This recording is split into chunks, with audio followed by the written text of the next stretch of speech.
तो once again नमस्कार सबको एंड वेलकम बैक। आज का जो मैंने टॉपिक चुना है वो है हमारे skin care and hair care products.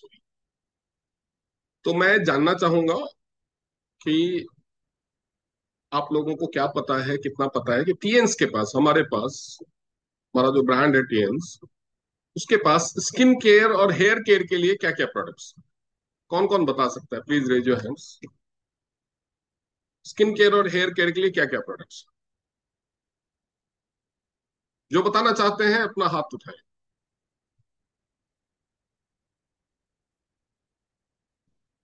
बहुत सारे लोगों को पता है कि स्किन केयर और हेयर केयर के लिए क्या क्या प्रोडक्ट्स हैं। बहुत अच्छी बात है,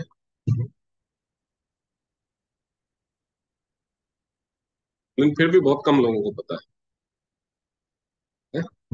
अच्छा, धीरे धीरे लोग हाथ उठा रहे हैं। उठाइए उठाइए, हाथ उठाइए। कितने लोगों को पता है कि स्किन केयर और हेयर केयर के लिए हमारे पास क्या क्या प्रोडक्ट्स?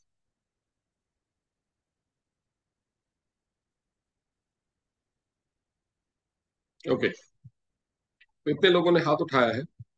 चलिए, किसी न किसी को हम पूछेंगे कि कौन बताएगा।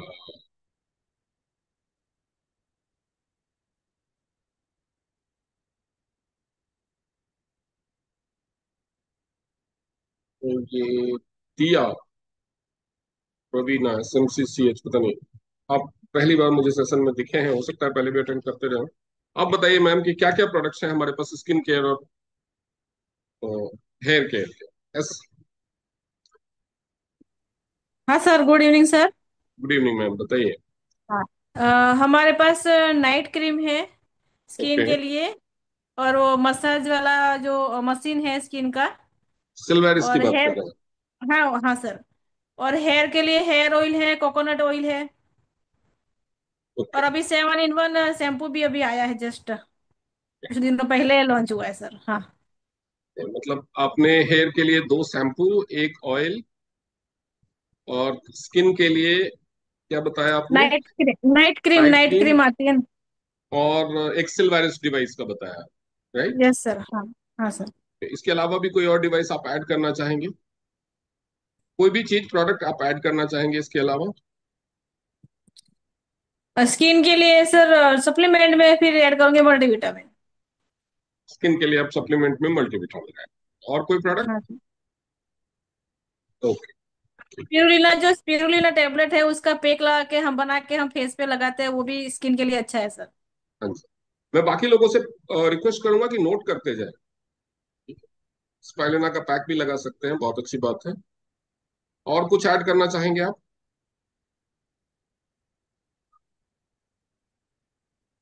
सर इतना ही पता है अभी फिलहाल ओके, तो मेरे ठीक है, को। कोई इशू। शशि बाला जी, आप बताइए। Good morning sir. Good morning. Sir, night cream, face hmm. Wash, total care shampoo, एक जो पुराना एवोकाडो का वो शैम्पू वो हो गया, सिल्वेरिस से, और हम्म। लूना हो गया, और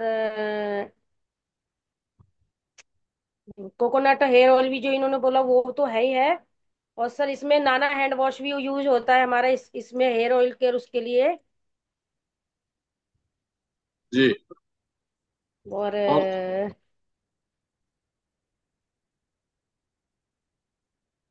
और कुछ? सर अभी तो यही याद आया है। कोई बात नहीं। और कौन है? बाकी तो सीनियर लोगों ने हाथ उठाया। मैं चाहता था कि कुछ जूनियर लोग जो 4 स्टार 5 स्टार से, वो बताएं। शकीना बंगाली, आप बताइए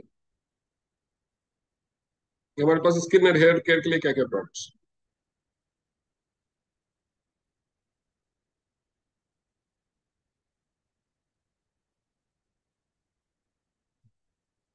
श्रवण लिंडा जी, आप बता पाएंगे कि स्किन और हेयर केयर के लिए क्या क्या प्रोडक्ट्स हैं? तो सर ये यही है, खाली वो ओपीसी का टैबलेट वगैरह लेना पड़ेगा। ओपीसी लेना। चलिए, अब हम किसी सीनियर्स की तरफ मूव करते हैं। और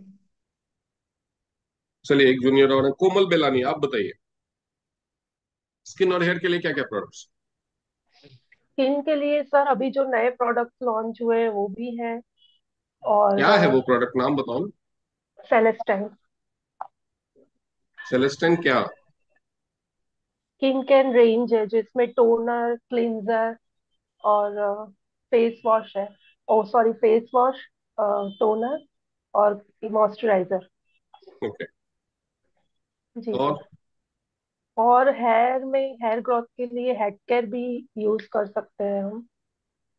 और सप्लीमेंट में ओमेगा।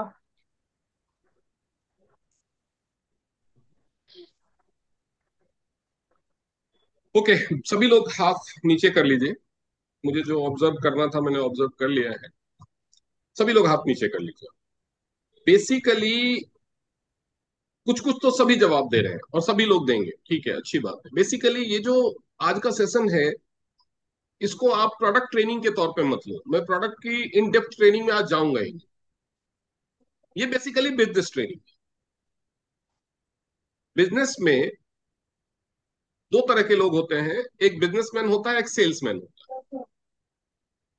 जो सेल्समैन होता है वो कभी भी बहुत अमीर नहीं बन पाता।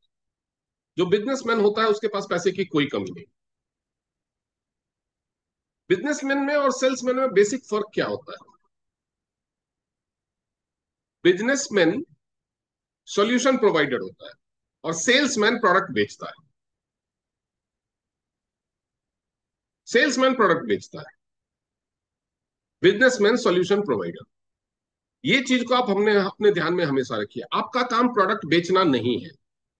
You are not a salesman, sales person, you are a businessman. ये बिजनेस आपका है। ये टीएन्स ब्रांड आपका है। आप इस कंपनी के बिजनेस पार्टनर हैं। आप इस कंपनी के साथ काम करने वाले स्टाफ या डिस्ट्रीब्यूटर नहीं है। आप इस कंपनी के बिजनेस पार्टनर हैं, तो बिजनेस पार्टनर एक तरह से मालिक होता है। ये आपकी कंपनी है, ये आपका ब्रांड है। आपके पास किस किस चीज का क्या क्या सॉल्यूशन है, ये आपके दिमाग में प्रिंटेड होना चाहिए। अगर आपको नहीं पता, मैंने जैसे पूछा, तो जितने भी लोग हैं सबका हाथ उठना चाहिए। अगर आपके पास सारे प्रोडक्ट दिमाग में प्रिंटेड नहीं है, तो आपके सामने कोई भी बंदा कोई समस्या लेके आता है और आपको पता ही नहीं है कि हमारे पास क्या प्रोडक्ट है, क्या काम करेगा, किस चीज का सोल्यूशन है, तो आप उसको क्या बताएंगे? जरा सोच के देखिए। बिजनेस ना चलने का ये एक सबसे बड़ा रीजन है कि इमिडिएटली आपके पास किसी प्रॉब्लम का सॉल्यूशन दिमाग में पॉपअप नहीं होता है। कुछ भी आपको सामने दिखा, आज हम हेयर और स्किन की बात कर रहे हैं, तो हेयर से और या स्किन से रिलेटेड कोई भी प्रॉब्लम आपके सामने दिखी, किसी के हेयर में दिखी, किसी के स्किन में दिखी, किसी की बातों में दिखी, किसी के पोस्ट में दिखी, किसी के पोस्ट पे कोई कमेंट है उसमें दिखी, कहीं भी दिखी, तो आपके दिमाग में फटाक से ये आना चाहिए कि इसका सॉल्यूशन ये हो सकता है, इसका सॉल्यूशन इस चीज से किया जा सकता है। तुरंत, मतलब फ्रैक्शन ऑफ सेकेंड्स में आपको सोचना नहीं पड़ना चाहिए कि सामने वाले बंदे ने ये बताया तो मैं सोचने लगूं, अच्छा इसके लिए क्या देंगे, फिर अपने सीनियर को फोन करूं कि मैडम या सर, ये एक बंदा है ना, उसको ना ये प्रॉब्लम है ना, तो हम क्या दे, हमारे पास कुछ है। मेरे पास दिन में कम से कम 50 मैसेज आते हैं, सर ये प्रॉब्लम के लिए हमारे पास कुछ है। इसका क्या मतलब हुआ? क्या कि कंपनी ने आपसे छुपा के रखा हुआ है? आपको कंपनी प्रोडक्ट की इंफॉर्मेशन नहीं देती कि क्या क्या प्रोडक्ट है हमारे पास? अगर आपको, चलिए मैं हेल्थ केयर के मामले में मैं समझ सकता हूं कि कुछ डिजीज का आप नाम नहीं समझ पाते, या डिजीज का रीजन आप नहीं समझ पाते, या ट्रीटमेंट आप नहीं समझ पाते। लेकिन स्किन और हेयर के इश्यूज के लिए भी अगर आपको पूछना पड़ता है कि इसके लिए हमारे पास कुछ है, उसका रीजन ही यही है कि आपको अपने प्रोडक्ट के बारे में जानकारी नहीं है, आपको पता भी नहीं है कि क्या क्या प्रोडक्ट्स। हम शुरुआत करेंगे स्किन से। तो कुछ प्रोडक्ट हैं जो आपके स्किन केयर पे डायरेक्टली काम करते हैं, और कुछ प्रोडक्ट्स हैं जो स्किन केयर के लिए इनडायरेक्टली काम करते हैं, ठीक है? तो डायरेक्टली काम करने वाले प्रोडक्ट्स में स्किन केयर के लिए क्या क्या है? कुछ प्रोडक्ट्स हैं जो डायरेक्टली काम करते हैं, जिसमें से एक है ओपीसी प्लस। वो डायरेक्टली काम करता है, वो स्किन प्यूरिफायर है। वो ब्लड में अगर प्यूरिफिकेशन करेगा तो ही आपके पास ग्लोइंग स्किन होगी। इट वर्क्स डायरेक्टली, वो स्किन को फायदा पहुंचाता है। तो सप्लीमेंट की जब हम बात करेंगे तो ये हो गया सबसे पहले जो स्किन से रिलेट करता है directly, that supplement we have is OPC plus. उसके बाद मल्टीविटामिन एंड जिंक, स्किन के टेक्सचर, पहले और सेकेंड लेयर को फॉर्म करने में, उसके सेल्स बनाने में, स्किन को रिजुविनेट करने में, ये दोनों काम करता है, zinc and multivitamin. Then spirulina, आपके स्किन को नरिशमेंट, रिजुविनेशन और इलास्टिसिटी देने के लिए, स्किन के सेल को अच्छी तरह से ग्रो देने के लिए ये पैक के तौर पे काम करता है। ठीक है, तो ये प्रोडक्ट्स के नाम आपने लिख लिए। लिख नहीं रहे तो याद कैसे रहेगा? सबसे बड़ी गलती कहने के बावजूद भी अगर आप लिखते नहीं हैं तो वही प्रॉब्लम। आपको लिखना भी है और उसके बाद उसको पढ़ना भी है। स्किन के लिए आपके पास पहला प्रोडक्ट है OPC, zinc and multivitamin, then spirulina. ये डायरेक्ट काम करेंगे, मैं पहले सप्लीमेंट्स की बात कर रहा हूं। ये डायरेक्टली काम करेंगे आपके स्किन के ऊपर।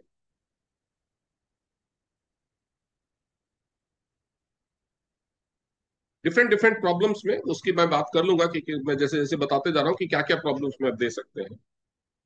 जैसे किसी को ब्लेमिसेस की प्रॉब्लम है तो आप उसको मल्टीविटामिन, जिंक और ओपीसी का कॉम्बिनेशन देंगे तभी वो ठीक होगा। जब तक जो ब्लेमिसेस, बहुत गहराई से ये प्रॉब्लम बढ़ रही है, बहुत सारे लोगों को ब्लेमिसेस की प्रॉब्लम हो रही है, झाइयों की प्रॉब्लम। कुछ लोगों को हाइपर पिगमेंटेशन होता है, कुछ लोगों को ब्लेमिसेस होते हैं, कुछ लोगों को दोनों साथ में हो जाए। तो बाहर से कितना भी उपाय कर लो, जब तक आप उसको ओपीसी, मल्टीविटामिन और जिंक नहीं देंगे, ये प्रॉब्लम सॉल्व नहीं होगी। ये तीन चीजें तो जरूरी है। कुछ इनडायरेक्ट चीजें हैं जो मैं कहूंगा, जैसे डाइजेस्टिव इश्यूज की वजह से ब्लेमिसेस हो जाते हैं, हार्मोनल प्रॉब्लम्स की वजह से ब्लेमिसेस हो जाते हैं, हार्मोनल प्रॉब्लम की वजह से एक्ने और पिंपल की समस्या होती है, डाइजेस्टिव इश्यूज की वजह से एक्ने और पिंपल की समस्या होती है। तो ये सारी चीजें हैं। तो उस पे जो हार्मोनल प्रॉब्लम्स में जो प्रोडक्ट काम करते हैं या डाइजेस्टिव इश्यूज में जो प्रोडक्ट काम करते हैं, वो भी स्किन को फायदा पहुंचाते हैं, बट वो डायरेक्ट लिंक नहीं है। वो क्या करता है, वो हार्मोन्स को ठीक कर देता है, फिर स्किन अपने आप ठीक होती है। डायरेक्टली उसका स्किन से कोई लिंक नहीं। लेकिन ये जो डायरेक्ट लिंक रखने वाले सप्लीमेंट हैं वो ये चार। उसके बाद अगर हम स्किन की बाहर से सफाई की बात करते हैं कि स्किन को बाहर से साफ करना है, तो आपके पास तीन प्रोडक्ट है। स्किन को बाहर से साफ करने के लिए आपके पास तीन प्रोडक्ट हैं जो स्किन केयर कैटेगरी में आते हैं, और एक चौथा प्रोडक्ट है जो स्किन केयर कैटेगरी में नहीं है। कोई बता सकता है उस चौथे प्रोडक्ट का नाम जो स्किन केयर कैटेगरी में नहीं है लेकिन स्किन की क्लीनिंग के लिए यूज होता है?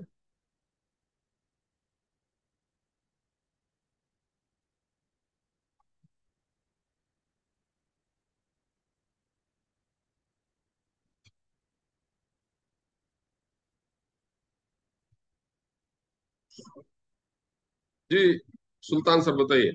अरे सुल्तान जी क्यों बार बार हाथ उठा करके नीचे कर रहे हैं? नीचे करके सारा मैम बताइए। जी सर, हेयर ऑयल है। हेयर ऑयल क्लीन नहीं करता मैम। जी सुदेश मैम बताइए। Sir spirulina. Not for cleaning. अभी तो मैंने स्पाइलिना का पर्पस बता दिया। जी सुल्तान सिद्दीकी सर आप बताइए। नाना सर, नाना। नाना तो डायरेक्टली है। तीन जो डायरेक्ट मैंने बताया उसमें दो फेस वॉश है और एक नाना हैंड वॉश है। It work directly. अब तो इतने सारे प्रोडक्ट हो गए, सब अंदाजा लगा लेंगे। चलिए पापड़ी मैम आप बताइए। Sir toothpaste, Oricare. No, it's not for cleansing.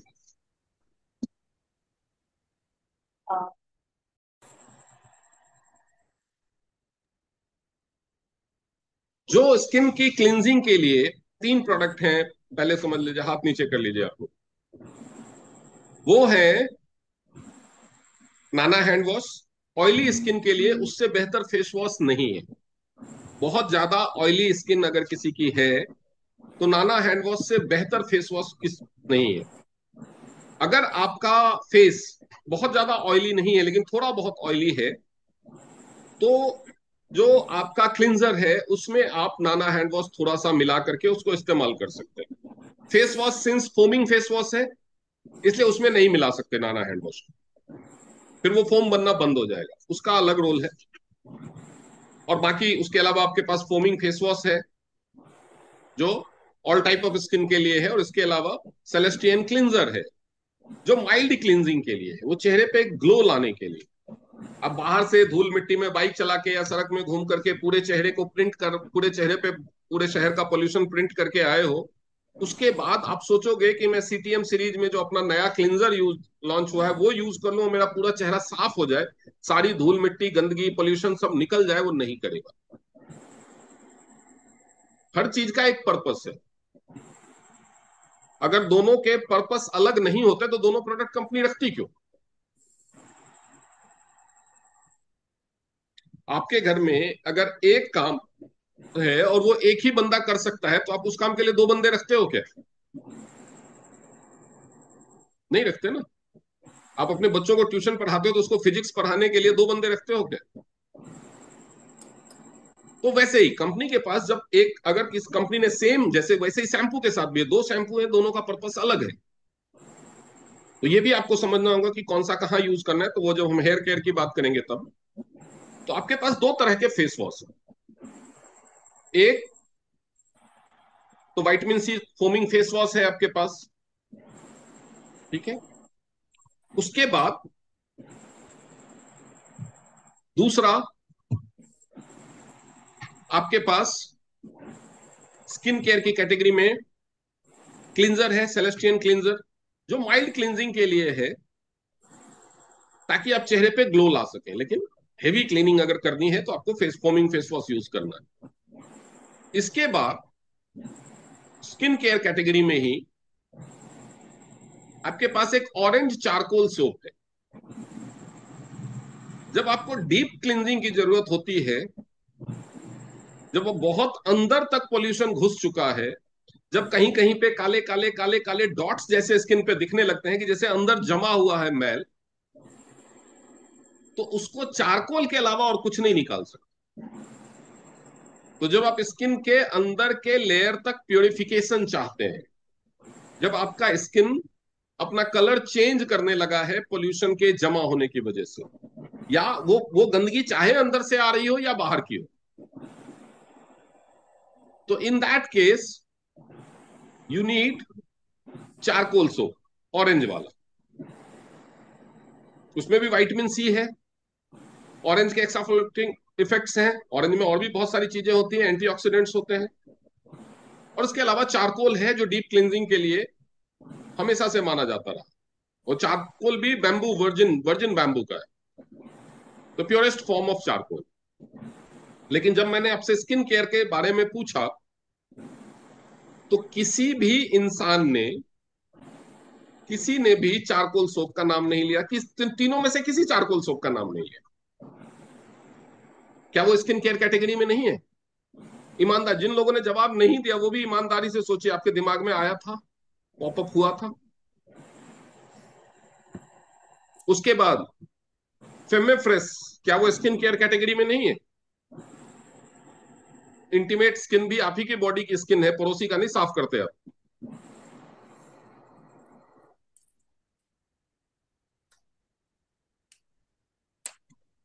उसके बाद जो हमारा गोट मिल्क सोप है, वो क्या बाल धोने के लिए कि दांत साफ करने के लिए?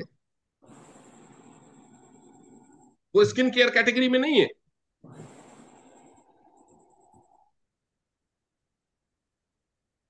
या बाकी जो दो और डेली यूज सोप है, क्या वो स्किन केयर कैटेगरी में नहीं है?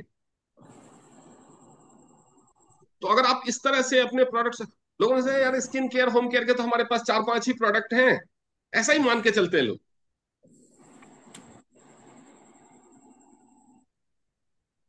उसके अलावा एक नॉन स्किन केयर कैटेगरी से प्रोडक्ट है जो हमारी स्किन की क्लिनजिंग के लिए बहुत उत्तम है। वो बताइए, कौन बताइए।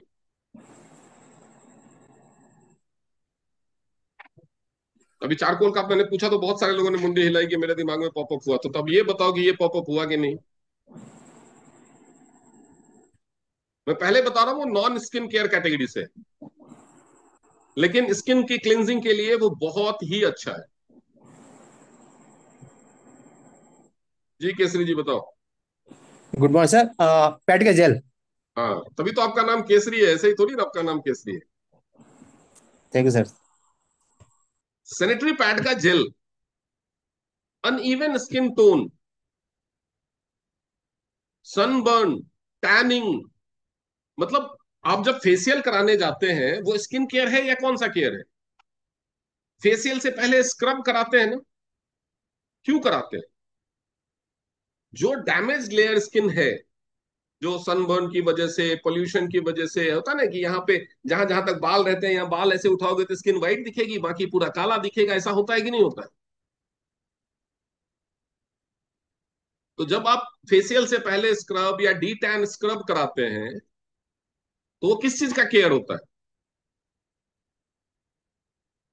स्किन के ऊपर जो डेड सेल्स की लेयर जमी हुई होती है, या ब्लैकहेड्स हो जाते हैं नाक में, इस एरिया में, उसको हटाने के लिए भी स्क्रब होता है कि नहीं होता है? तो ब्लैकहेड्स को हटाने के लिए भी आप जेल को यूज कर सकते हैं, डी टैन स्क्रब के लिए या फेशियल से पहले के स्क्रब के लिए, बॉडी स्किन के डेड सेल के लेयर को हटाने के लिए पूरी बॉडी में आप इस्तेमाल कर सकते हो उसको, और उसको भूल जाओ। एक इंटरेस्टिंग बात बताऊं, आप लोग बहुत हंसोगे, और मैं देखना चाहता हूं कि ईमानदारी से कितने लोग हाथ उठाते हैं। यहां पे बहुत सारे डिस्ट्रीब्यूटर हैं जिनको मैं पर्सनली जानता हूं। आपने हाथ उठाओगे तो मैं नाम लेके बताऊं। वो जब भी डेमो करते हैं पैड का तो जरूर बताते हैं कि ये जेल से स्क्रब हो सकता है, डेमो भी दिखाते हैं, खुद कभी नहीं किया उन्होंने आज तक स्क्रब, खुद का अपना स्क्रब नहीं करते। बहुत सारे लोग हैं जिन्होंने खुद का नहीं किया। I am not talking about female only, I am talking about males also. Male भी पैड का डेमो दिखाते हैं। खुद का चेहरा स्क्रब किया है कभी उससे? अगर आप वो नहीं करते तो आप झूठ बेच रहे हैं। झूठ नहीं बिकेगा, झूठ नहीं बिकेगा। आप सैनिटरी पैड का जो उसका रेगुलर यूज है, जो जो उसका ओरिजिनल यूज है, उसके लिए यूज नहीं कर सकते बीइंग अ मेल, लेकिन उसके जो ऑल्टरनेट यूजेज हैं उसमें कई चीजों के लिए आप उसे यूज कर सकते हैं। अब उसके बाद ये तो हो गया स्किन की सफाई के लिए।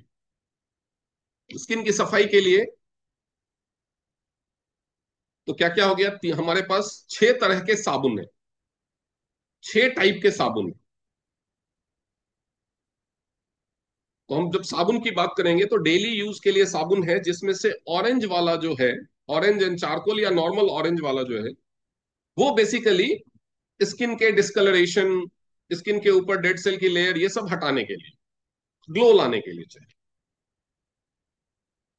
जो गोट मिल्क एंड आलमंड वाला है, वो स्किन के टेक्सचर को मेंटेन करने के लिए, सॉफ्ट सॉफ्ट सॉफ्ट एहसास देने के लिए। उसके बाद जो रोज वाटर वाला है, वो स्किन में सूदिंग इफेक्ट, स्किन में आप बहुत देर धूप में रह के आए, स्किन ऐसे जलने जैसी लगती है ना, तो जिन लोगों को इस तरह की चीजें होती है, स्किन में बर्न जैसा इश्यूज लगता है, तो उनको वो जो रोज वाला है, पिंक वाला जो सोप है स्पा केयर का, वो इस्तेमाल। चारकोल में मैंने ऑरेंज बम्बू चारकोल का बता ही दिया। उसके अलावा tea tree oil and charcoal है। पोल्यूशन की इफेक्ट से अगर आपका स्किन डैमेज होने लगता है, ऑक्सीडेशन होने लगता है, फाइन लाइंस, रिंकल, एजिंग के साइंस एंड सिम्टम्स दिखने लगते हैं स्किन पे, तब आपको यूज करना है tea tree oil and charcoal soap. और जब स्किन में प्योरिफिकेशन का इश्यू है, इम्प्योरिटीज ने घर बना लिया है आपके स्किन में, एक्ने, पिंपल ये सब हो गए, पोर्स ओपन हो गए हैं, in that case you will use Neem oil and charcoal. तो आपको पता चल गया 6 साबुन क्यों है। और कोई इश्यू नहीं है, आप रेगुलर स्किन केयर में रहना चाहते हैं, तब आप जो goat milk and almond soap है, kokum butter, goat milk, almond, ये 3 चीजें उसका मेन इंग्रेडिएंट है, वो इस्तेमाल कीजिए। फेस वॉश का मैंने बता दिया कि जो नाना हैंड वॉश है वो किस कंडीशन में यूज करना है, फोमिंग फेस वॉश किस कंडीशन में यूज करना है। जो general day to day cleansing है, जिसमें आप बाहर से आते हैं, पसीना आया हुआ है, धूल मिट्टी सब ऐसे पूरा बाजार छप गया है आपके चेहरे पे, तो जो डीप क्लिनजिंग है वो करना है तो फोमिंग फेस वॉश यूज करना है। और फोमिंग फेस वॉश यूज करने के बाद जब आप केयर करना चाहते हो स्किन को मोर रेडिएंट बनाना चाहते हैं, तो एक जेंटल, जैसे आप दिन भर घर में ही है, बाहर नहीं गए, लेकिन घर में भी तो थोड़ा सा एक्सपोजर हो रहा है स्किन का, कभी किचन में जाते हैं, वहां पे किचन में तरह तरह के धुआं निकलता है, भाप निकलती है, तो उस केस में आपको जो क्लिंजर है वो यूज करना है। बहुत सारे लोग कहते हैं कि क्या क्लिंजर से पहले फेस वॉश यूज कर सकते हैं? बिल्कुल करना चाहिए।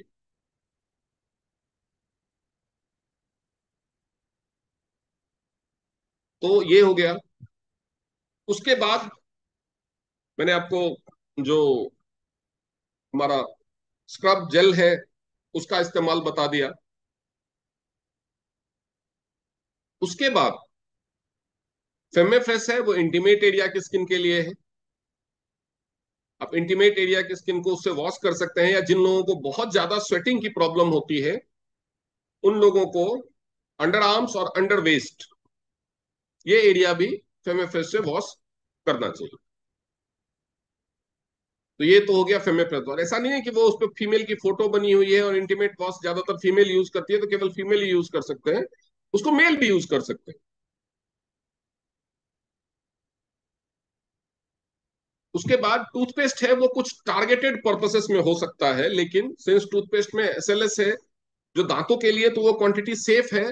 लेकिन स्किन के लिए उसको यूज करते समय आपको बहुत ही ज्यादा केयरफुल होना है। उसमें पानी या वर्जिन कोकोनट ऑयल मिक्स करके उसको बहुत कम मात्रा में लेना है और बहुत डाइल्यूट करना है। और वो ब्लेमिसेस को हटाने में काम आता है, लेकिन बेसिकली वो एक तरह का डीप स्क्रब है। तो उसको अगर बहुत ज्यादा इस्तेमाल आप करेंगे तो वो स्किन की पहली लेयर को नुकसान भी पहुंचा सकता है, इसलिए बहुत कम मात्रा में इस्तेमाल करें। लेकिन बहुत ज्यादा ब्लेमिसेज हैं या हाइपर पिगमेंटेशन है तो उसको इस्तेमाल किया जा सकता है। लेकिन टूथपेस्ट जो स्किन केयर में मेनली यूज होता है वो होता है फंगल इन्फेक्शन, जैसे दाद वगैरह हो जाती है ना, तो उसके ऊपर बहुत ही अच्छे रिजल्ट्स हैं उसके। ठीक है। नीम ऑयल का भी नाम लिया था स्किन केयर में, नीम ऑयल भी स्किन केयर का काम करता है हमारा। नीम ऑयल का स्किन केयर है जब आप स्किन को मच्छरों से बचाना चाहते हैं, मॉस्किटो बाइट से बचाएगा, आप पूरे एक्सपोज पार्ट पे लगा लीजिए। गिरने से, छिलने से, कटने से या जलने से जो मार्क्स हो जाते हैं स्किन पे, वो मार्क्स को वो नीम ऑयल आप उस पर रेगुलर लगाएंगे तो धीरे धीरे धीरे नीम ऑयल उसको लाइट करता है। तो उसके लिए नीम ऑयल इस्तेमाल किया जा सकता है। उसके बाद सारा मैम मैं आपको बाद में अनम्यूट करूंगा, मुझे जो कहना है मैं कह लेगा, आप हैंड रेज रहने दीजिए सर। तो नीम ऑयल उसके लिए यूज किया जा सकता है। अब हम आते हैं कि स्किन केयर में हमारे पास 2 तरह के क्रीम है और एक टोनर है। 2 तरह के क्रीम है और एक टोनर है।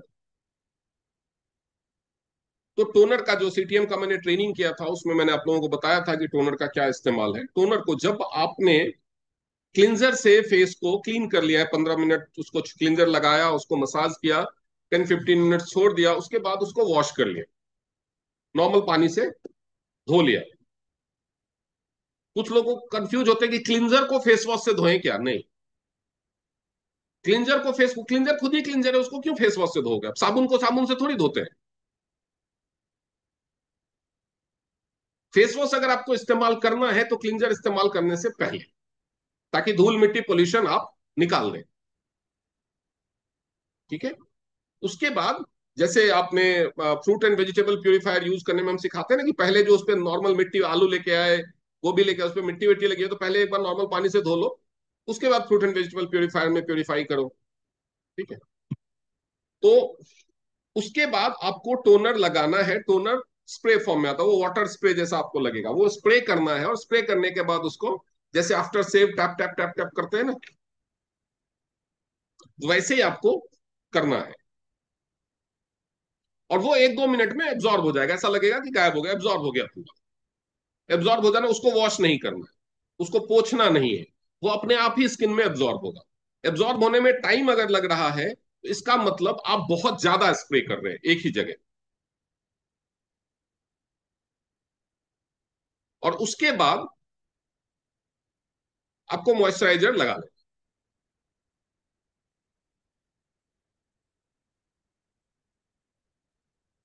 अब कुछ लोगों का सवाल मेरे पास ये भी आया था, मेरे वीडियो पे कमेंट्स में आया था कि क्या मॉइस्चराइजर लगाने के बाद नाइट क्रीम लगाना है। तो मॉइस्चराइजर लगाने के बाद नाइट क्रीम लगाने का कोई फायदा नहीं है। नुकसान कोई नहीं होगा, लेकिन फायदा भी कोई नहीं होगा, नाइट क्रीम के पैसे खराब होंगे। मॉइस्चराइजर खुद ही स्किन को डीप नरिशमेंट देने के लिए। तो अगर आपके पास नाइट क्रीम लगाने का भी पर्पस है, मतलब नाइट क्रीम का क्या पर्पस है वो मैं आगे बताने वाला हूं। और जो मॉइस्चराइजर है वो केवल रेडियंस देने के लिए, ग्लो देने के लिए स्किन में, आपकी स्किन टोन को लाइटर करने के लिए, और स्किन को अंदर तक, तीसरे लेयर तक मॉइस्चराइज करने के लिए स्किन के सेल्स को, ताकि सेल नए बन सके, उनका प्योरिफिकेशन हो सके, नए हेल्दी सेल बने स्किन के, और आपकी स्किन ग्लो करे, रेडियंट हो। ट्रांसल्यूसेंट स्किन बोलते हैं ना, ट्रांसपेरेंट है स्किन। जो आप देखेंगे जिनकी स्किन की क्वालिटी बहुत अच्छी होती है ना, स्किन के जो अंदर जो वेन्स होती है ना पतली पतली, वो भी दिखने लगती है कई बार। जैसे हमारे एक जुमाना मैडम है, उनको 2 मिनट के लिए कुछ बोल दो तो उनकी सारी नसें स्किन की दिखने लगती है। She has got very good skin quality. तो वैसा स्किन अगर आपको चाहिए, इन दैट केस, किस किसने देखा हुआ है जुमाना मैम को? कौन मिला हुआ है यहाँ पे, कौन है?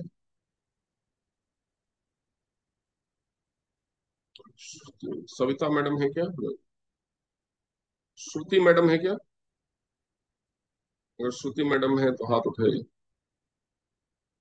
बाकी लोग तो आप मीटिंग्स में, ट्रेनिंग्स में आते नहीं हो कि दूसरे जगह के लोगों से मिल सको। एनीवेज, तो हाँ जी, श्रुति मैम, हाँ जी सर। आप कैमरा तो ऑन करो।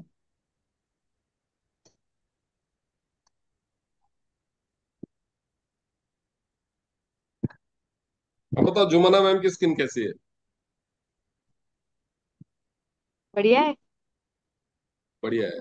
तो वैसी स्किन चाहिए, वैसी स्किन के लिए बेसिकली सीटीएम यूज करना उनका नेचुरली है, गॉड गिफ्ट होता है कुछ लोगों को। तो ऐसे केस में आपको वो यूज करना है। लेकिन नाइट क्रीम जो है हमारा, night cream basically anti ageing night cream है। एंटी एजिंग नाइट क्रीम है, उसका क्या मतलब हुआ?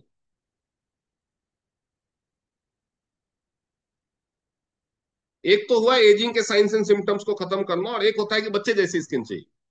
नॉर्मली अगर हम बेबी सॉफ्ट स्किन या बेबी लाइक स्किन, बच्चों की स्किन प्योर होती है, एकदम चमकदार होती है, ऐसे बच्चों की स्किन छुओगे तो आपको पता चलेगा कि स्किन की क्वालिटी कैसी है। तो वैसी स्किन चाहिए तो सीटीएम सीरीज पूरा यूज करना है। लेकिन एजिंग के साइंस एंड सिम्टम्स क्या होते हैं कि जब स्किन के सेल्स पुराने होने लगते हैं तो वो धीरे धीरे अपनी इलास्टिसिटी, अपना टेक्सचर खोने लगते हैं। तो जिसकी वजह से उस पे एजिंग के साइन एंड सिम्टम्स, तो एजिंग के जो most common science and symptoms क्या है? एजिंग के most common science and symptoms हैं हाइपर पिगमेंटेशन या ब्लेमिसेस का शुरू होना। वो हेल्थ इश्यूज की वजह से भी होता है, लेकिन एजिंग की वजह से भी होता है। दूसरा, अनइवन स्किन टोन हो जाना, कहीं व्हाइट पैच लग रहा है, कहीं डार्क पैच लग रहा है, कहीं कुछ लग रहा है, एक ही स्किन पे जैसे मैप बना हुआ है वैसा स्किन हो जाना, रिंकल्स हो जाना, फाइन लाइंस हो जाना, डार्क सर्कल्स हो जाना। तो ये सारी चीजें अगर आपको है तो आपको नाइट क्रीम लगाना। इन दैट केस आपको नाइट क्रीम लगाना। अब नाइट क्रीम से कुछ लोगों को स्किन में ड्राइनेस का इश्यू होता है। अगर स्किन किसी की पहले से ड्राई, ऑयली स्किन वालों को या नॉर्मल स्किन वालों को तो ये प्रॉब्लम नहीं होता, लेकिन जिन लोगों का स्किन पहले से ड्राई है उन लोगों को थोड़ी सी ड्राइनेस का इश्यू होता है। हुआ है किसी को ड्राइनेस का इश्यू, स्किन में खिंचाव होने लगा?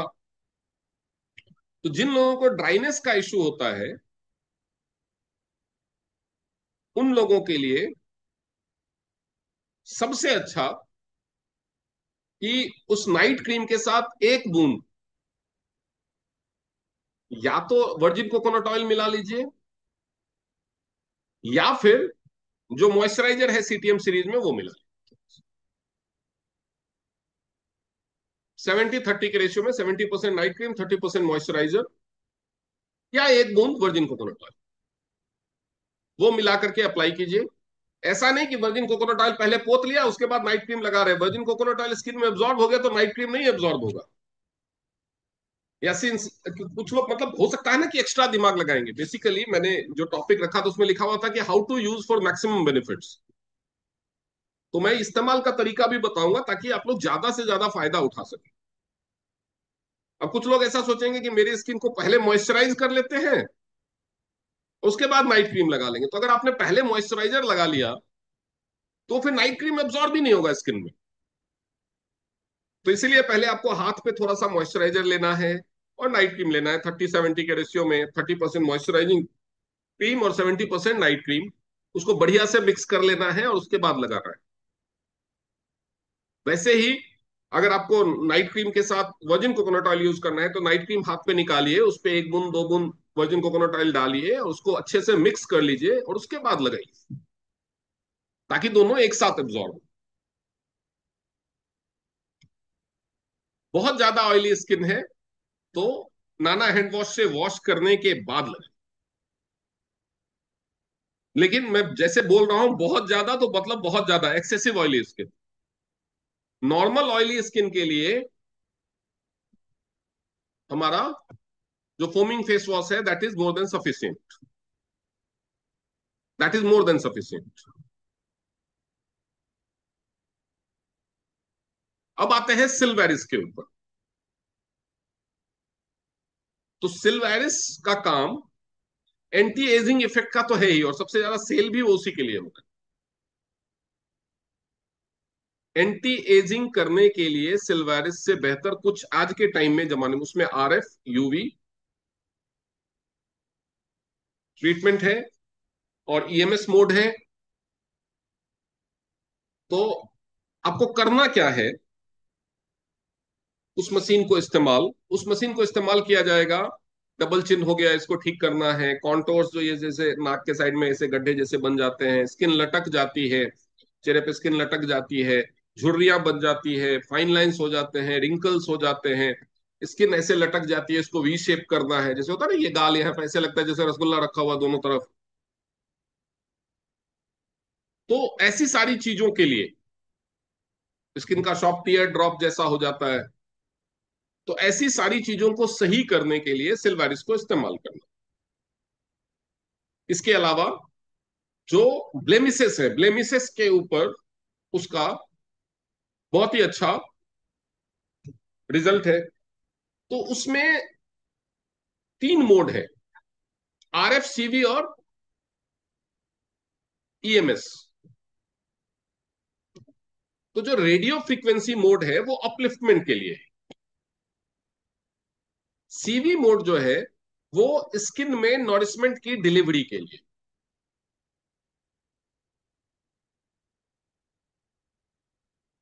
और जो ईएमएस मोड है, इलेक्ट्रिकल मसल स्टिमुलेशन, वो स्किन की टाइटनेस के लिए। तो जैसा कि मैंने बताया उससे आपको पर्पस समझ में आ जाएगा। अपलिफ्टमेंट, अपलिफ्टमेंट मतलब फाइन लाइंस हैं, हल्के फुल्के रिंकल्स हैं, ब्लेमिसेस हैं, स्किन की क्वालिटी को अपलिफ्ट करना है। तो इन दैट केस आपको आरएफ मोड इस्तेमाल करना। लेकिन वही स्किन लटक गई है बहुत ज्यादा, डबल चिन है, या स्किन को आपको वी शेप करना है, इसमें भी आरएफ को इस्तेमाल करना है। लेकिन इसके साथ साथ आपको आपके फेस के मसल्स पे भी काम करना है, क्योंकि स्किन की लेयर चिपकी हुई तो मसल्स के ऊपर है। अगर मसल्स आपकी लूज हो जाए, फैल जाए, तो क्या होगा, स्किन में खींचा, क्योंकि नीचे का मसल, मान लीजिए कि ये मोबाइल है, ये मोबाइल के ऊपर मैंने ये चिपका दिया, और मोबाइल का लेयर अगर बड़ा होने लगे तो वो फैलेगा ना।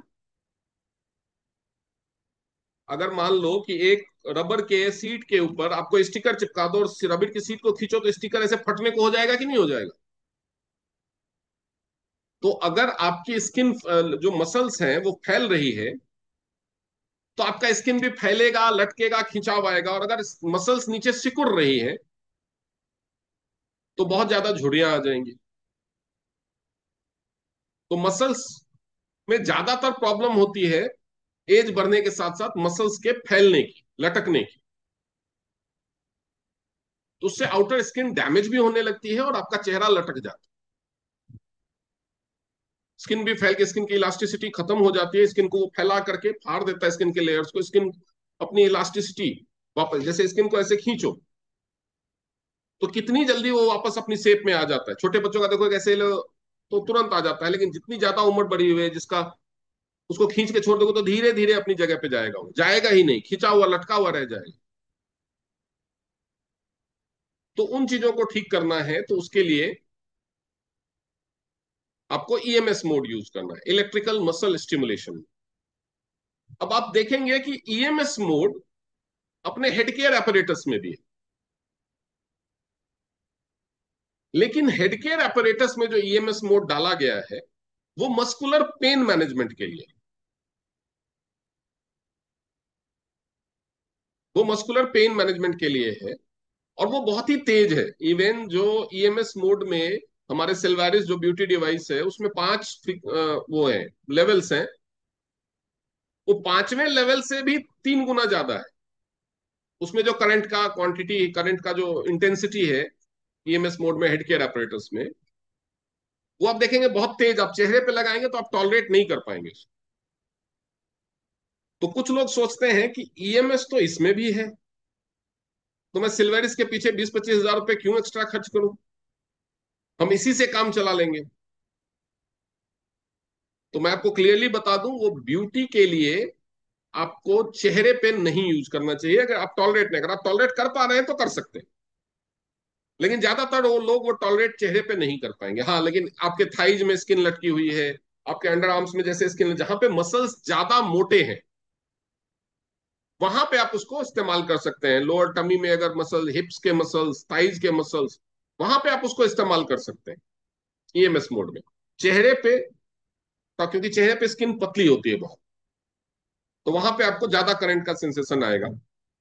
अब वापस से सिल्वेरिस पे आते हैं। सिल्वेरिस को कैसे इस्तेमाल करना है उसके ऊपर तो पूरा बड़ा ट्रेनिंग है, लेकिन सिल्वेरिस को सही तरीके से इस्तेमाल कैसे करना, तो सिल्वेरिस को सही तरीके से इस्तेमाल करने का सबसे बढ़िया तरीका है डेली इस्तेमाल। अगर आपको कोई प्रॉब्लम नहीं है और आप आने वाले टाइम में प्रॉब्लम नहीं चाहते, तो जरूरी है कि आप सिल्वेरिस को ऑटो मोड में, जिसमें तीनों मोड ऑटोमेटिकली 5-5 मिनट चलते हैं, ऑटो मोड में डेली इस्तेमाल करें।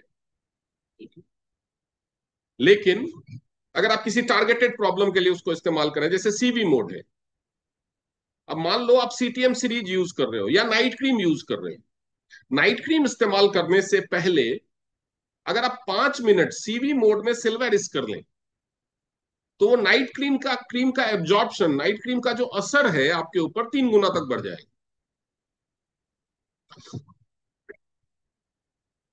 अगर आप सीटीएम यूज कर रहे हैं, तो सीटीएम यूज मैंने कहा क्लिनजिंग,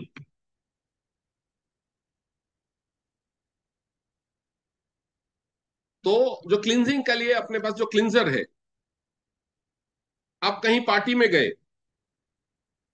आपको फेस वॉश करके मेकअप उतारना है, तो वहां पे पोल्यूशन नहीं है बहुत ज्यादा अंदर, तो उस केस में आप क्लिंजर को इस्तेमाल कर सकते हैं। फेस वॉश भी इस्तेमाल कर सकते हैं। अगर बहुत डीप मेकअप किया है, लेयर्स लगाए हैं, पोत लिया है पूरा, वे फाउंडेशन, मस्कारा, सब कुछ जबरदस्त पोत के रखा है, तब तो आप फेस वॉश इस्तेमाल करें। लेकिन अगर आपने लाइट मेकअप यूज किया है तो you can use cleanser. Cleansing करने के बाद, टोनर लगाने के बाद, मॉइस्चराइजिंग क्रीम लगाने से पहले 5 मिनट आप सिल्वैरिस को यूज करें। मॉइस्चराइजिंग क्रीम के साथ भी यूज कर सकते हैं। लेकिन सबसे बेस्ट तरीका क्या है, क्योंकि उसमें क्योंकि लोगों के पास टाइम की भी कमी होती है, बेस्ट तरीका क्या है कि वर्जिन कोकोनट ऑयल या कोई भी जो सीरम वगैरह जो आपके स्किन टाइप को सूट करता हो वो लगा। वर्जिन कोकोनट ऑयल या सीरम का पर्पज सिर्फ इतना है कि जब आप मसाज कर रहे हैं उस मशीन से तो वो स्किन पे अटकना नहीं चाहिए। लेकिन वर्जिन कोकोनट ऑयल क्या है कि वर्जिन कोकोनट ऑयल स्किन को नरिशमेंट भी बहुत अच्छा देता है। अब ऐसा दिमाग में डाउट आ रहा हो किसी को, किसी ने मेरे से बहुत ही मतलब भोलेपन से, उसका मतलब ये क्रिकेट माइंड नहीं था लेकिन दिमाग कहाँ कहाँ चलता है। एक 15-16 साल की लड़की, उसने ट्रेनिंग सुना, उसकी मम्मी डिस्ट्रीब्यूटर है, तो उसने अपनी मम्मी को बोला कि सर को फोन करो, मुझे बात करनी है। तो उसकी मदर ने फोन किया कि मेरी बेटी आपसे बात करना चाहती है। मैंने कहा ठीक है दीजिए। तो उसने मुझसे पहले पूछा कि सर ये वर्जिन कोकोनट ऑयल लगाने से सही में बाल बढ़ते हैं?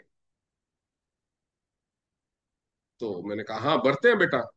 तो बोल रही अगर मैं फेस पे लगाऊंगी तो फेस पे तो बाल नहीं बढ़ जाएंगे? तो उसके बच्चे के दिमाग के हिसाब से ठीक सवाल था वो। तो आपको ये डाउट नहीं रखना है कि जहां पे बाल हैं वहां उसको वो बढ़ाएगा। ऐसा नहीं है कि जहां बाल नहीं है वहां पे वो बाल उगाना शुरू कर देगा। वो हेयर फॉलिकल्स को नरिश करता है। हेयर फॉलिकल्स जहां पे हैं, अगर किसी को पहले से चेहरे पे अनवांटेड हेयर ग्रोथ की प्रॉब्लम है तो वो बढ़ाएगा। तो जिनको फेस जैसे फीमेल को हो जाती है ना हार्मोनल इम्बैलेंस की वजह से फेशियल हेयर ग्रोथ की प्रॉब्लम, तो वो अगर फेस पे लगाएंगे वर्जिन कोकोनट ऑयल तो बाल तेजी से बढ़ेंगे। ये मैं पहले वार्न कर रहा हूं। तो वो फेस पे ना इस्तेमाल करें। लेकिन जहां पे आपके हेयर फॉलिकल्स नहीं है वहां पे वो फॉलिकल्स बना के नए बाल उगा देगा, ऐसा नहीं करें।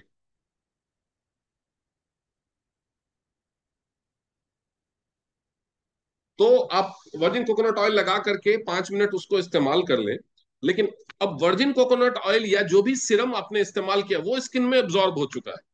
उसके बाद अगर आप नाइट क्रीम लगाएंगे तो एब्जॉर्प्शन का इश्यू है। तो इसीलिए वर्जिन कोकोनट ऑयल लगाएं, सिल्वारिस इस्तेमाल करें, आधा घंटा वेट करें, उसके बाद क्लिंजर से उसको वॉश करें। क्योंकि क्लिंजर केवल क्लिंजिंग के लिए, वो उसके इफेक्ट को, नेचुरल ऑयल को नहीं खींचता, ड्रेन आउट नहीं करता आपके फेस को। वो आपके पोर्स को खोल देता है। क्लिंजर जो है वो आपके पोर्स को खोल देता है, ताकि उसके बाद जो आप टोनर इस्तेमाल कर रहे हैं, मॉइस्चराइजर इस्तेमाल कर रहे हैं या नाइट क्रीम इस्तेमाल कर रहे हैं वो अंदर पूरी तरह से जा सके। ठीक है। अब स्किन में प्रॉब्लम्स दूसरे तीसरे जो internal issues like digestive issues है, किडनी की प्रॉब्लम है, ब्लड का प्यूरिफिकेशन ठीक से नहीं हो रहा है, आपका वाटर इनटेक कम है, तो इन सारी चीजों की वजह से भी प्रॉब्लम होती है स्किन में। तो उन चीजों के लिए तो अलग अलग है। जैसे आपको डाइजेस्टिव इश्यूज है तो आपको डाइजेस्टिव इशू की ट्रेनिंग देखनी पड़ेगी। लेकिन एक और प्रॉब्लम होती है स्किन में, वो होती है यूवी रेज से होने वाले हार्म, टैनिंग, चेहरा स्किन काला पड़ जाना। तो वो वाला जो प्रॉब्लम है उसके लिए सबसे बेहतर तरीका है फेस को कवर करके रखना। जब आप बाहर धूप में जाते हैं तो फेस को या स्किन को कवर करके रखना, उससे बेहतर तरीका कुछ भी नहीं है। आप मास्क इस्तेमाल करो, दुपट्टा इस्तेमाल करो, छतरी इस्तेमाल करो। आप हाफ स्लीव के भी कपड़े पहन के जा रहे हो तो ऊपर से सन ब्लॉक वाले आजकल ओवरवियर आ रहे हैं, या कोई भी नॉर्मल कॉटन का शर्ट पहन लो, वो भी बचाएगा।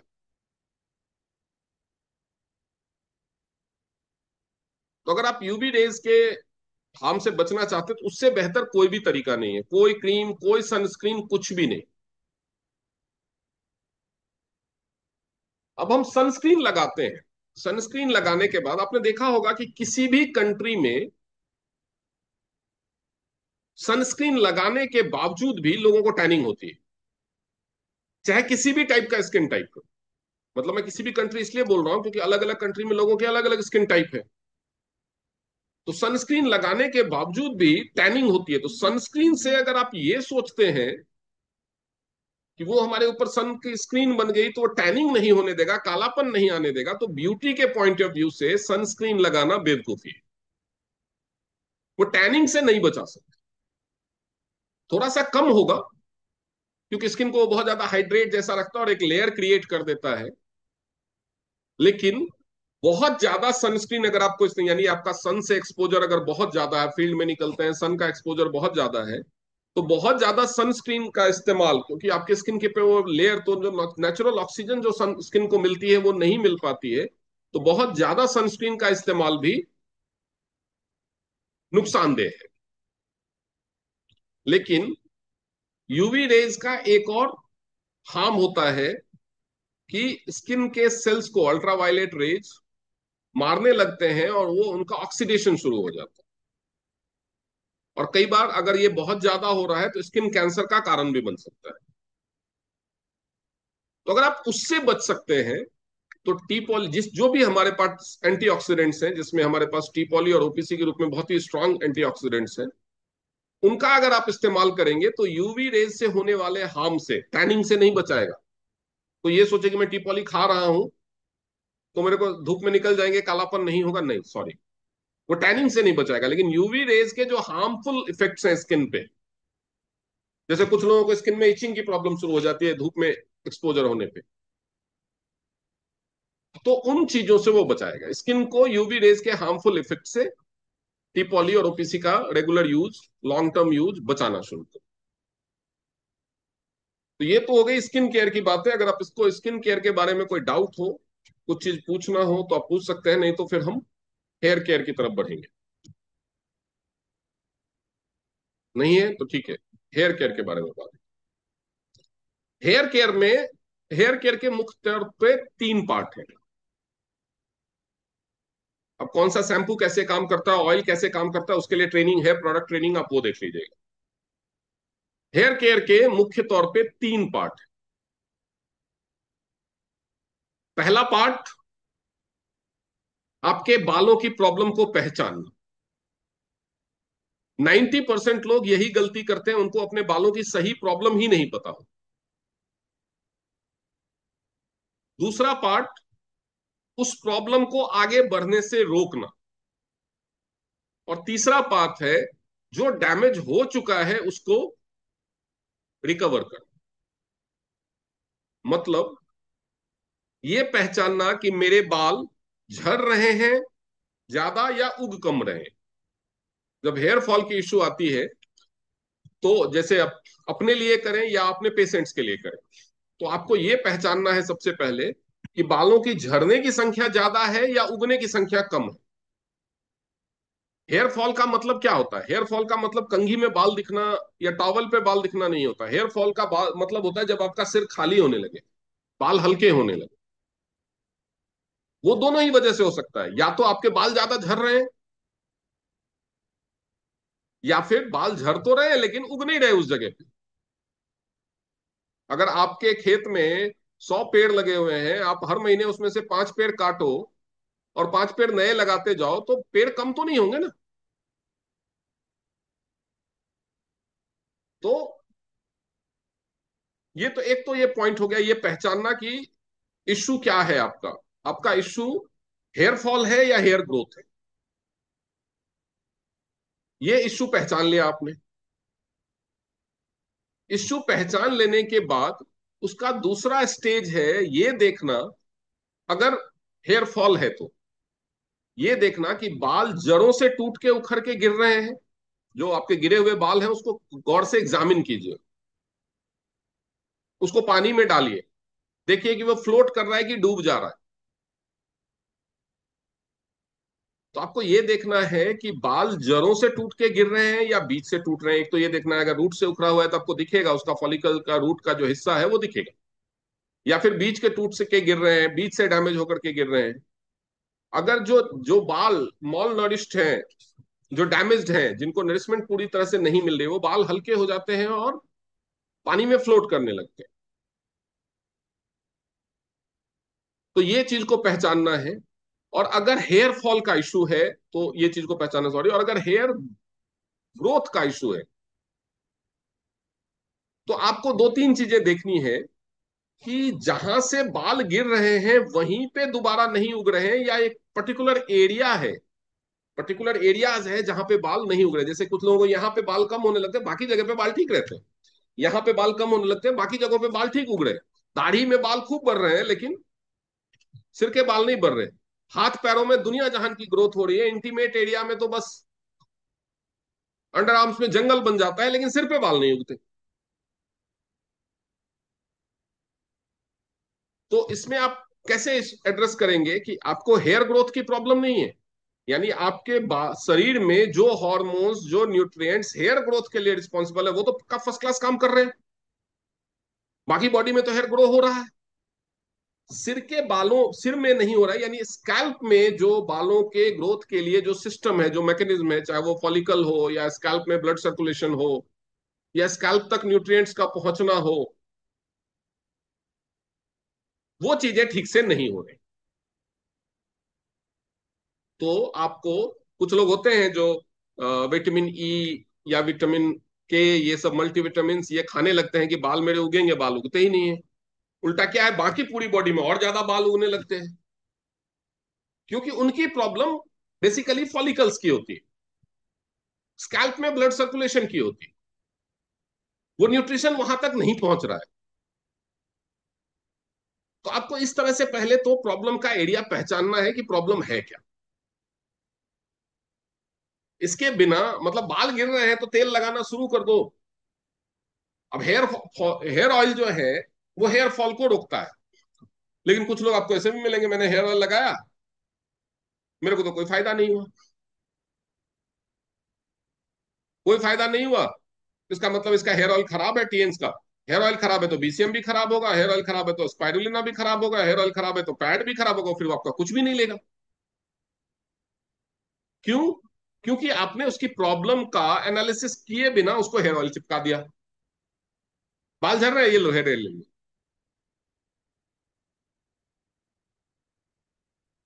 हेयर ऑयल जो daily wear and tear, pollution की वजह से या नरिशमेंट कम होने की वजह से या उबर बढ़ने की वजह से जो डेली का थोड़ा बहुत बढ़ जाता है, उसको थोड़ा सा कम कर देता है, कम करेगा। लेकिन हेयर ग्रोथ के रीजंस को वो नहीं, तो हेयर ग्रोथ की जहां पे प्रॉब्लम है वहां पे हेयर ऑयल फेल हो जाएगा। तो हेयर ग्रोथ का आप रीजन पहचानिए और देखिए कि अगर बाल कहीं पे भी पूरी बॉडी में सही से ग्रो नहीं हो रहे हैं, तो इन दैट केस सबसे पहले डाइजेशन को चेक कीजिए, क्योंकि माइक्रो न्यूट्रिएंट्स जरूरी हैं, विटामिन और मिनरल्स जरूरी हैं हेयर ग्रोथ के लिए, वो शरीर में एब्जॉर्ब हो रहा है कि नहीं ठीक से। अगर लिवर का प्रॉब्लम है तो प्रोटीन का सिंथेसिस ठीक से नहीं होगा।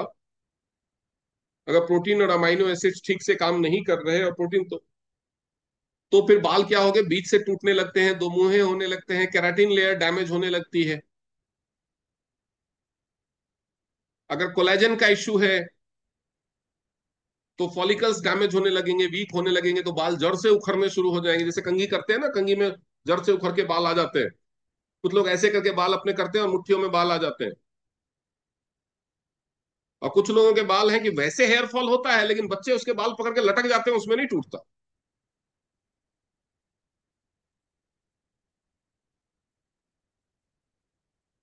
सिर के बाल ऐसे करके हाथ खींचो तो हाथ में बाल आ जाएंगे, लेकिन भाई आईब्रो बनवाने जाओ तो पार्लर में नानी याद आ जाती। होता है कि नहीं होता है? अगर बालों की जड़ें कमजोर हो रही है और वैक्सिंग कराने में आपको नानी याद आ रही है, तो इसका मतलब पूरे बॉडी में नहीं कमजोर हो रही है, वो केवल स्कैल्प में कमजोर हो रही है। तो स्कैल्प को पकड़िए। आपका स्कैल्प क्या है? स्कैल्प भी तो स्किन का बना हुआ है, मसल्स का बना हुआ है ना।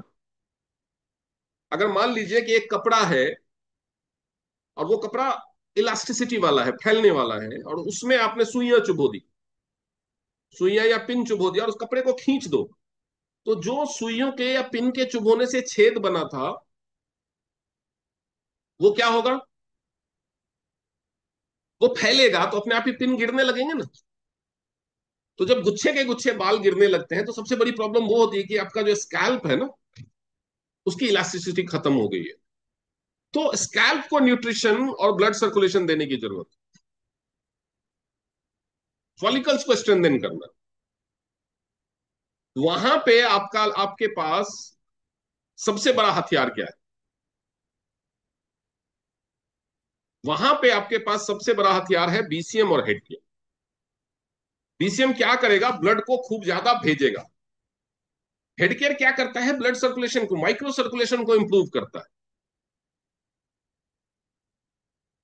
मतलब कि मैं मान लो किसी दिन सुदेश मैम के घर गया, अब सुदेश मैम ने रायता बनाया तो मैंने रायता फैला दिया खाने की टेबल पे, लेकिन सुदेश मैम को पहले रायता बनाना तो पड़ेगा, बनाएंगे नहीं तो मैं फैलाऊंगा क्या? तो माइक्रो सर्कुलेशन हेड केयर बढ़ा सके उसके लिए स्कैल्प तक आपको खून पहुंचाना तो पड़ेगा।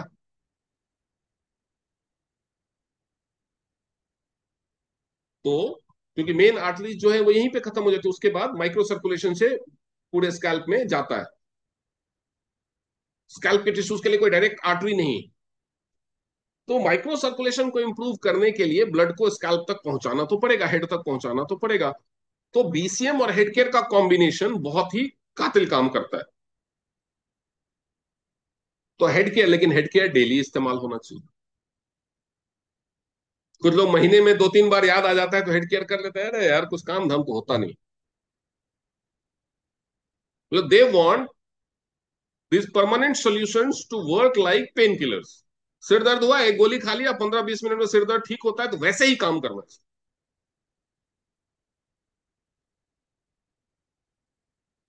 बीसीएम खरीदा वेट लॉस के लिए, आज खरीद के ले जाएंगे, शाम में बीसीएम करेंगे, सुबह उठ करके वजन वाले कांटे पे खड़े हो जाएंगे, कोई फर्क नहीं पड़ा।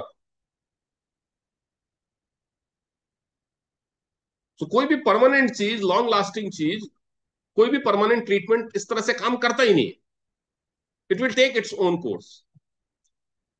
तो हेड केयर आपके हेयर फॉल को रोकता है, लेकिन वो रोकने में it takes around 4 to 5 months।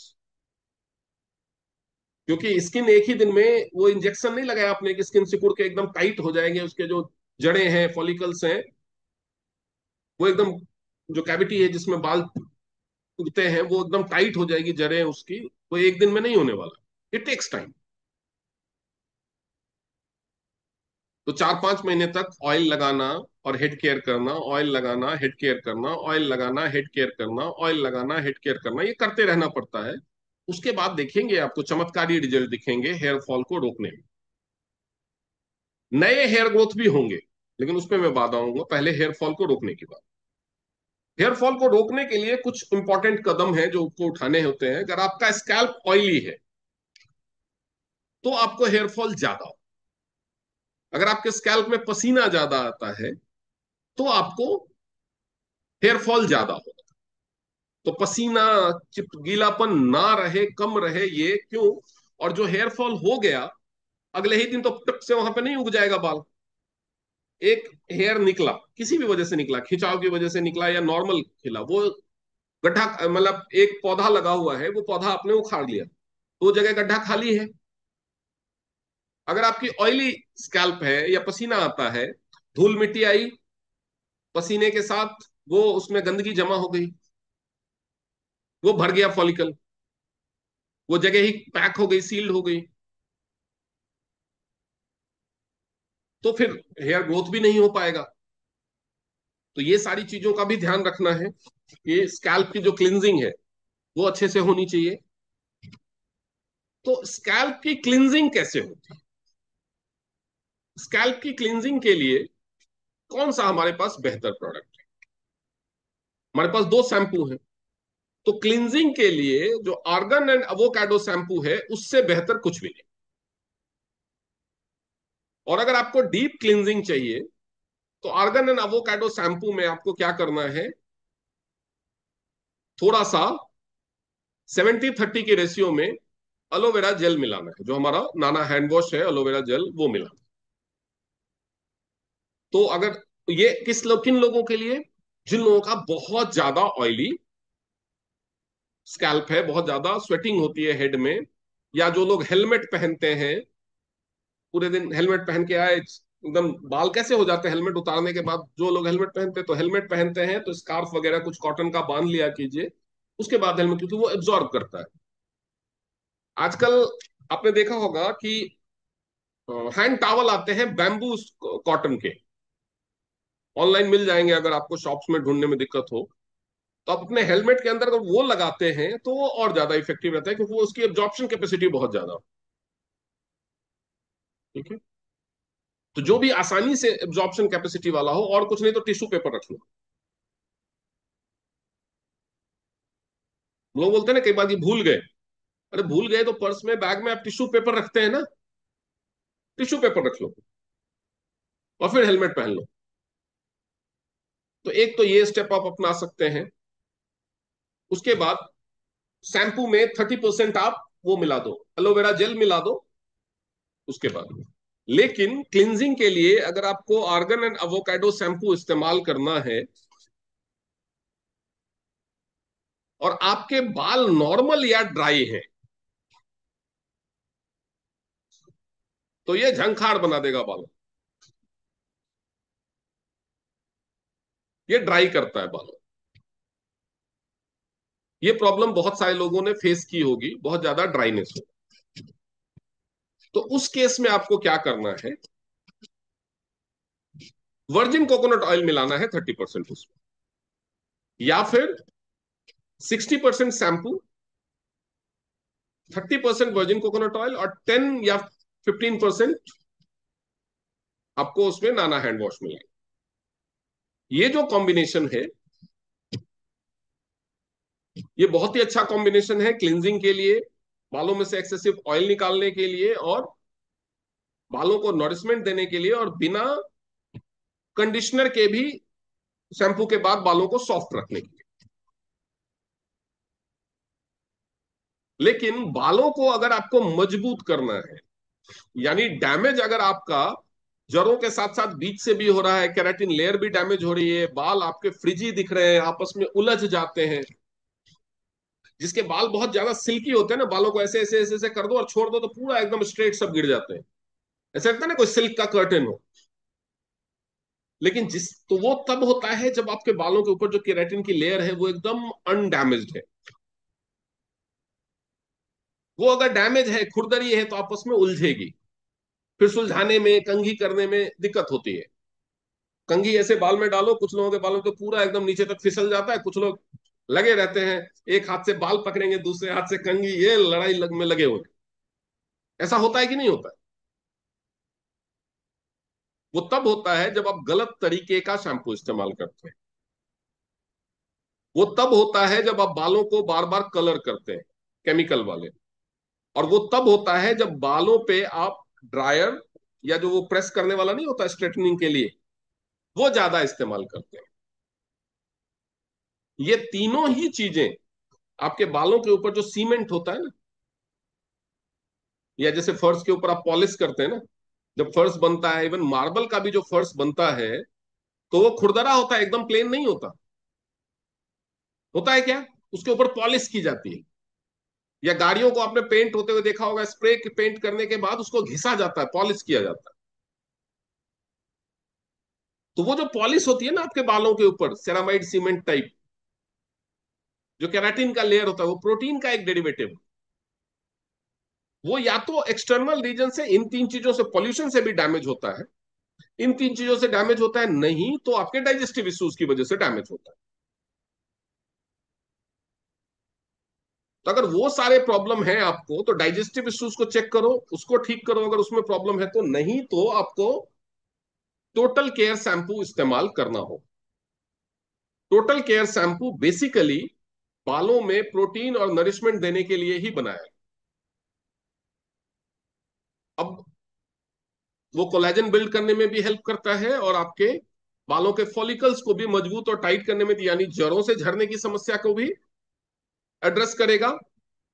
और बीच से टूटना, रूखे बाल होना, बेजान बाल होना, केराटिन लेवल का लेयर का डैमेज हो जाना,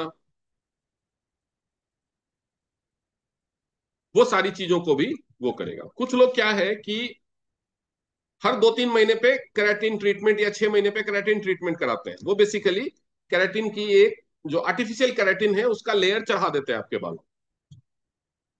अब वो आर्टिफिशियल है तो उसके लिए आपको स्पेशलाइज शैम्पू भी इस्तेमाल करना पड़ता है, नहीं तो वो उसको डैमेज कर देगा, और जितनी जल्दी डैमेज कर लोगे उतनी जल्दी दोबारा कराना पड़ेगा, और केराटिन ट्रीटमेंट बहुत महंगा होता है। तो अगर आप ये बताए हुए तरीके से कि वीक में 2 दिन आपने आर्गन एवोकाडो शैम्पू यूज किया और 3 दिन आपने टोटल केयर शैम्पू यूज किया रेगुलरली, सोते समय बालों का अच्छे से वर्जिन कोकोनट ऑयल से मसाज करिए। वर्जिन कोकोनट ऑयल का मसाज हमेशा सोते समय या नहाने से 1 घंटा, शैम्पू करने से 1 घंटा पहले कीजिए। बहुत ज्यादा ऑयली स्किन है, स्कैल्प है, तो वर्जिन कोकोनट ऑयल को अवॉइड कीजिए, या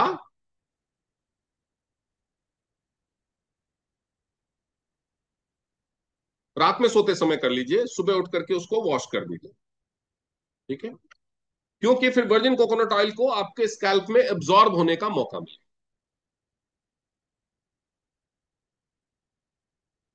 सोते समय करने का एक और एडवांटेज है कि सोते समय आपने स्कैल्प पे वर्जिन कोकोनट ऑयल का मसाज कर लिया, हल्के हल्के हाथों में रखिए, तो उंगलियां इसमें से डुबाई से हाथ पे ऑयल रखिए, उस उंगली 5 उंगलियां उसमें डुबाइए, और फिर इसको ऐसे ऐसे बाल ऐसे हाथ में ऐसे, बहुत सारे बाल कैसे लोग बालों में तेल कैसे लगाते हैं, ऐसे। बालों में तेल लगाने की जरूरत नहीं है, तेल स्कैल्प में लगाया जाता है।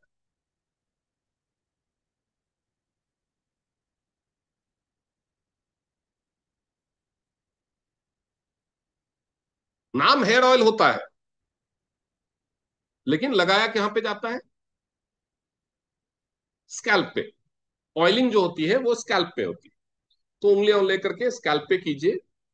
स्कैल्प पे करने के बाद अपना हेड केयर apparatus उठाइए और 10 से 15 मिनट उससे कंघी कर लीजिए। अगर आप हेयर फॉल रोकने के लिए कर रहे हैं, हेयर फॉल रोकने के लिए हेड केयर कर रहे हैं, तो कौन सा मोड रहेगा?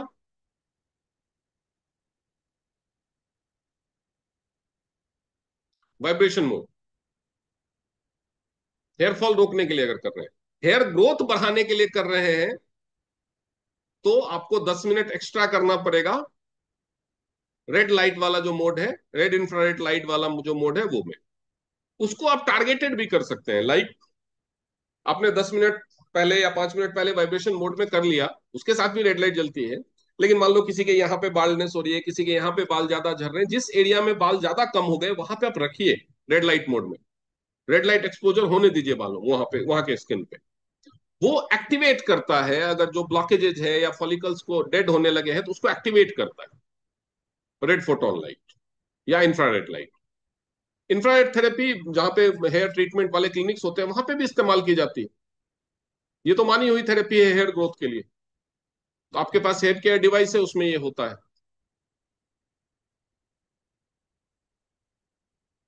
बालों की ग्रोथ के लिए 3 सप्लीमेंट आपको हमेशा ध्यान में रखनी चाहिए। ये तीनों तो बहुत ही जरूरी हैं जब आपके बालों के ग्रोथ का इश्यू है। एक है मल्टीविटामिन, एक है जिंक, और एक है प्रोटीन। चाहे ये किड्स प्रोटीन ले लो, एडल्ट प्रोटीन ले लो, या स्पाइरुलिना ले लो, तीनों प्रोटीन में क्या डिफरेंस है और किस तरह के लोगों को इस्तेमाल करना चाहिए उसके लिए मैं अलग से ट्रेनिंग कर चुका हूं, वो मेरे यूट्यूब चैनल पे है। तो प्रोटीन, मल्टीविटामिन एंड जिंक, ये तीनों ही चीजें बालों के ग्रोथ के लिए जरूरी है। हेयर फॉल रोकने के लिए कौन सा सप्लीमेंट जरूरी है, कौन बताएगा? हेयर फॉल रोकने में कौन सा सप्लीमेंट हेल्प करेगा?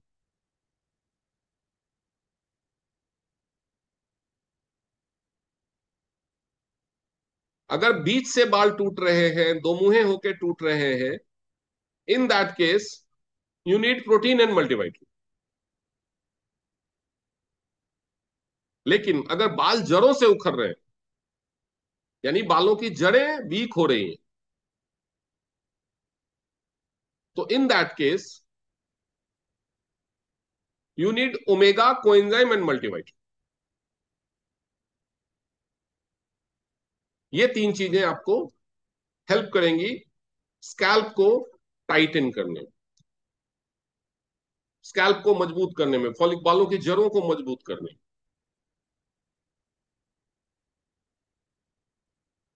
इसके अलावा बालों को अफेक्ट करने वाली कुछ चीजें हैं, हार्मोनल प्रॉब्लम, जैसे थायराइड की प्रॉब्लम हो या पीसीओडी की प्रॉब्लम हो तो हेयर फॉल होता है, अनवांटेड हेयर ग्रोथ बढ़ता है। तो उस केस में इन दोनों प्रॉब्लम्स को ठीक करने के अलावा आपके पास कोई और परमानेंट उपाय नहीं है। अगर आपको डाइजेस्टिव इश्यूज हैं, खासतौर पे एसिडिटी बहुत ज्यादा है, तो हेयर फॉल भी होगा और हेयर ग्रोथ भी रुकेगा। बहुत ही डेंजरस सिचुएशन होता है एसिडिटी, कॉन्स्टिपेशन, ये दोनों चीजें अगर हैं तो हेयर फॉल भी होगा, हेयर ग्रोथ भी रुकेगा। इसीलिए अगर आप हेल्दी बाल चाहते हैं तो आप इन दोनों चीजों से बच के रहिए, इन दोनों चीजों को जितनी जल्दी हो सके ठीक कर लीजिए। एक और है, वो है किडनी हेल्थ। क्योंकि किडनी अगर हेल्दी नहीं है तो आपके ब्लड में टॉक्सिन्स होंगे और आपके फॉलिकल्स तक ब्लड सर्कुलेशन नहीं पहुंचेगा, फॉलिकल्स वीक होने लगेंगे, हेयर फॉल होगा ही होगा और नए बाल नहीं उगेंगे। तो अगर किडनी की प्रॉब्लम है और उसकी वजह से हेयर फॉल हो रहा है तो किडनी की प्रॉब्लम को ठीक करना जरूरी है, तभी आपको हेयर फॉल से छुटकारा मिलेगा। ठीक है। अब बालों के साथ एक समस्या है प्री मैच्योर ग्रेइंग की। पहले ग्रेइंग की प्रॉब्लम 55-60 की उम्र के बाद होती थी। Lifestyle changes, environmental changes, pollution, ये सब फैक्टर की वजह से ये आ गई है अब 35-40 पे। यानी 35-40 की उम्र के अगर आप हो गए हैं और ग्रेइंग होने लगी है तो आप आज के टाइम के हिसाब से आप इसको प्री मैच्योर ग्रेइंग नहीं बोल सकते। लेकिन अगर आपकी उम्र 20, 25, 15, 16 साल है और ग्रेइंग होने लगी है, या 35-40 तक पहुंचते पहुंचते बहुत ज्यादा ग्रेइंग होने लगी है, पूरा सर सफेद हो गया, तो this is called pre mature greying. उस केस में आपके लिए सबसे फायदेमंद चीज है आंवला या नीम हेयर ऑयल।